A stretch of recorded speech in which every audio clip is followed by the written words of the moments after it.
can say that this is a new phase in this ongoing crackdown against this protest movement, who has been going onto the street for the 3 past weeks and will go onto the street again tomorrow in an authorized protest. Basically now the government is playing the foreign interference card. They're blaming the US Embassy for inviting people to come to this unauthorized protest on their Twitter page, while the US Embassy says we're only warning our citizens to be careful for any disturbances in the city and actually ask people not to come.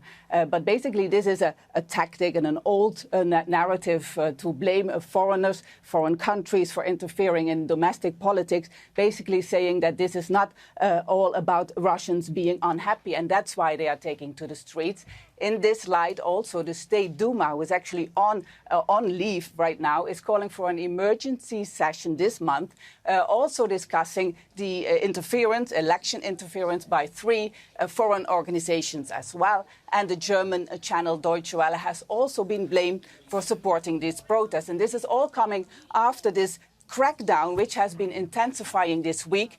Several offices have been raided. 11 people are now in detention on serious charges, criminal charges, facing long terms in prison for what human rights organizations call peaceful protests. And Navalny, the leader, one of the leaders of this these protest movement, has claimed that he's been poisoned, and his organization, the Anti-Corruption Foundation, has now been facing criminal charges on money laundering. But all this crackdown, all these measures have not yet resulted in silencing these protests. On Saturday, tens of thousands of people are expected to take to the streets in Moscow again in this authorized protest.